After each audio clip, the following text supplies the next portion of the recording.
awesome. What's going on?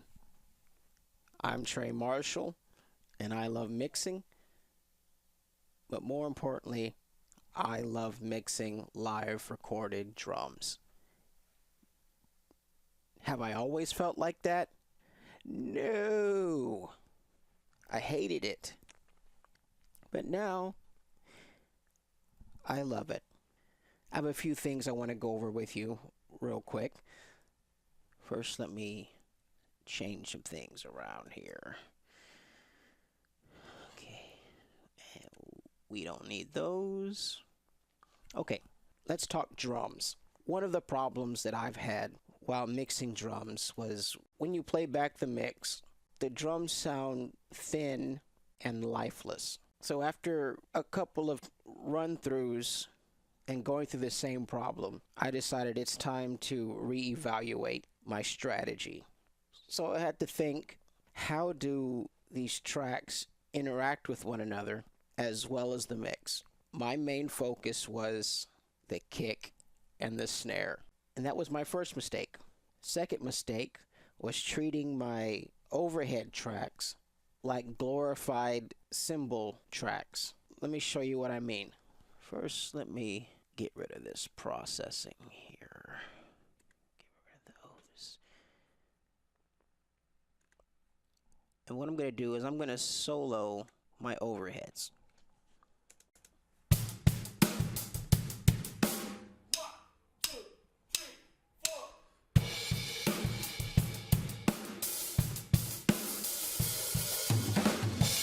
Okay, so what do you hear?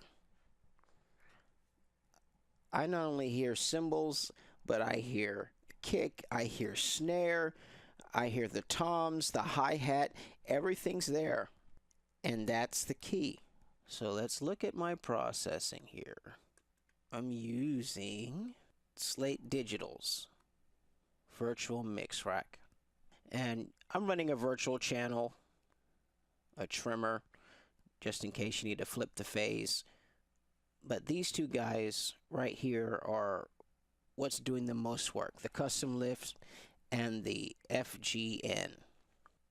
And don't so much worry about my settings, because it may not work in your mix or even in my next mix, whatever. I did make it a preset, but it's subject to change. The thought process is I'm boosting the lows, boosting the highs. Same thing over here. I'm boosting the lows and the high mids. And what I'm doing with the overheads is I'm sculpting the sound of the drum kit. Let me bypass this real quick and play it again.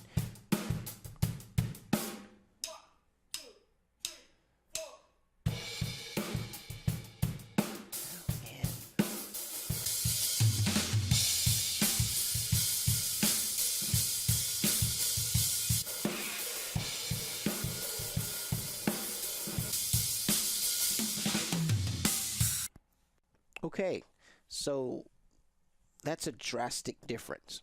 And all I'm doing is I'm boosting the lows and I'm sculpting with the highs to get the sound of the drum set, because the overheads is where the drum set lives.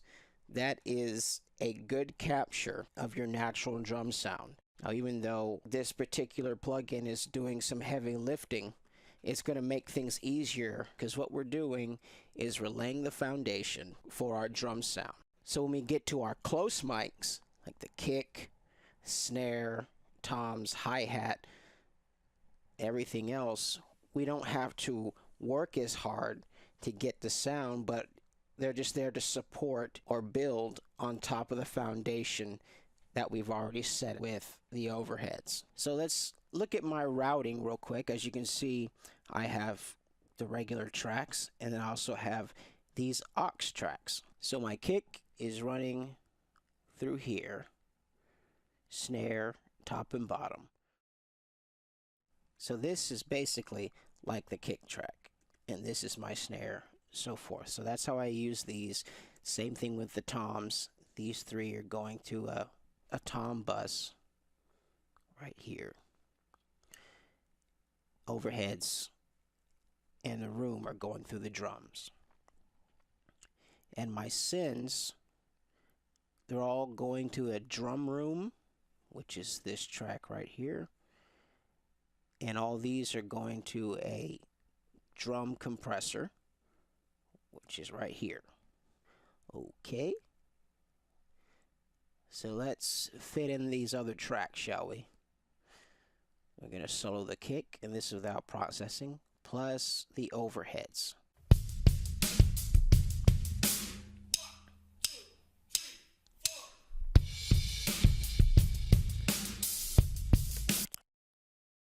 That sounds quite fluffy, because remember, I've cranked up the lows in the overhead, so the kick, I don't want that much lows. Instead, I want to find something that's going to give it a little more of attack and complement the lows in the overhead. So I used a drum sample from Slate Trigger 2. So let's listen to that. See, a little more attack.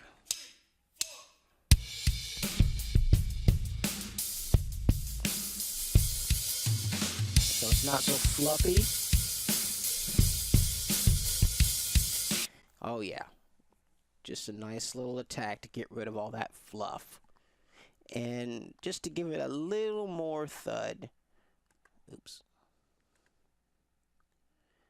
I'm using the BX Boom by Brainworks. Let's listen to that.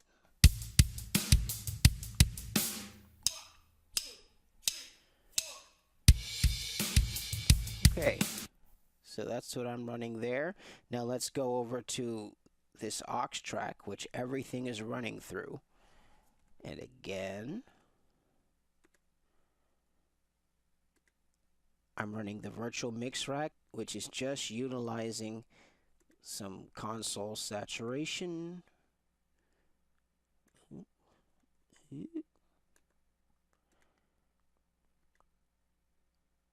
And then some tape saturation.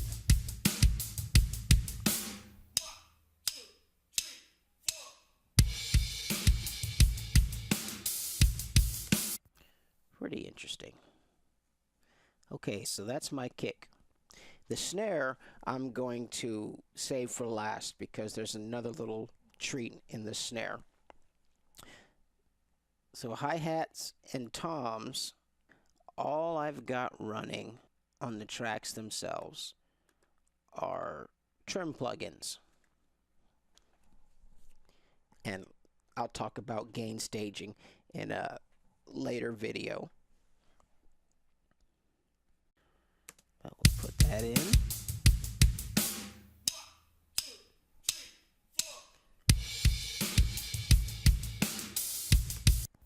Oh yeah, and also for my toms, I've edited these, so I'm just getting the hit. Right there, see that? Just getting the hit. Because there's a lot of bleed in the tom track, so I edited all that out, so less EQing and stuff I have to worry about. And for my toms, I also have the virtual mix rack, and it got a little EQ going on. But as you can see, instead of boosting, I'm doing more attenuating or cutting. Crank the volume up a little bit, got my console saturation. And like I said, for your mix, you're probably going to be doing some stuff different. Next, the room track. Let me activate my trim plugin. And this is going to be sent to the drum room, just like everything else, but also this is going to the drums. I'm sending a copy, pre-fader, that's what this little P here is for, to this drum room track. Let's make that active. It's going to take a little while. Okay. And I'm just going to Ocean Way Studios and check the remic Is this how it sounds in the actual Ocean Way studios? I don't know, but it sounds good.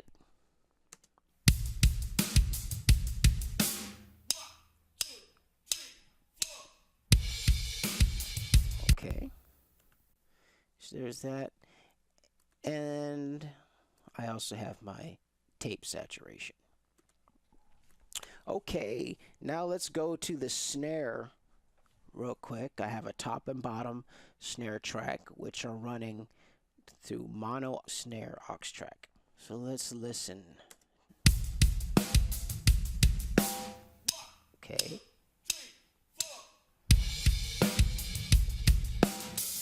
Okay, sounds decent, but I wanted a little more of a ring to it. So what did I do? I added another sample.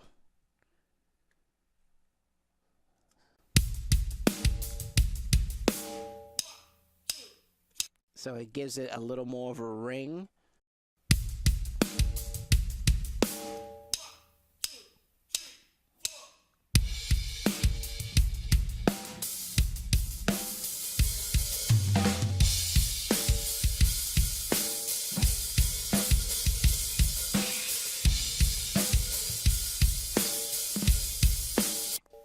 So it kind of tightens the snare up, gives it a nice ring afterwards.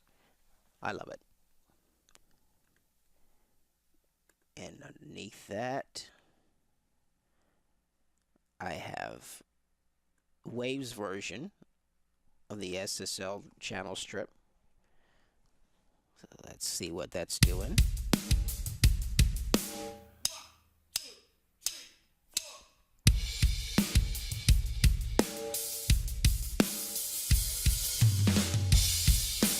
Okay, so it kind of tames that ring a little bit, gives a little fatter sound. We add the snare bottom. Let me just go ahead and activate that trim plugin, and that's another SSL bypass.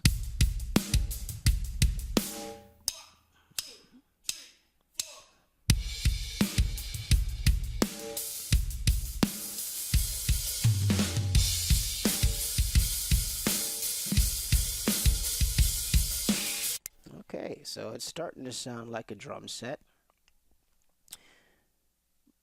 But in context of the mix, the snare wasn't quite cutting through. So let's look at what I got. Again, virtual mix rack, just putting some console saturation on there. And this right here is an awesome little trick if you're dealing with a snare that just won't cut through the mix. And just add a little distortion. I actually liked it so much I saved it as a preset, and then I can move it any way I want. But I'm going to bypass it. Let's just listen to the snare.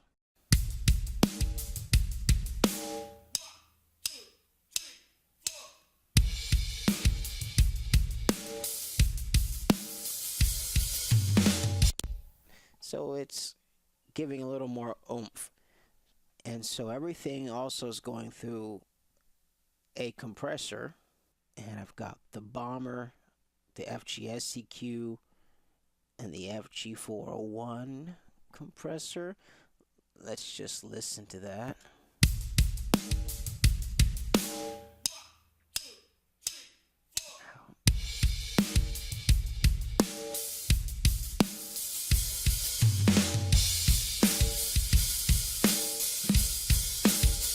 Okay, so it's all coming together. And finally, oops, I've got the T-Rex soft clipper.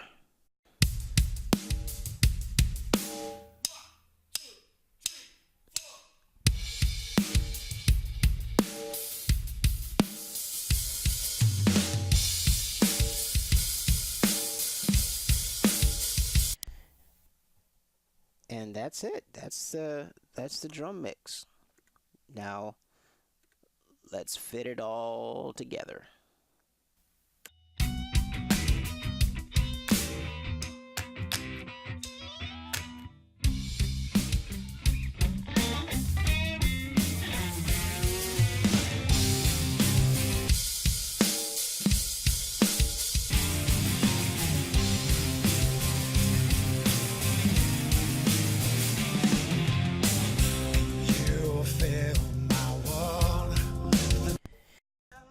no matter what, the most important thing is the drums have to complement the song.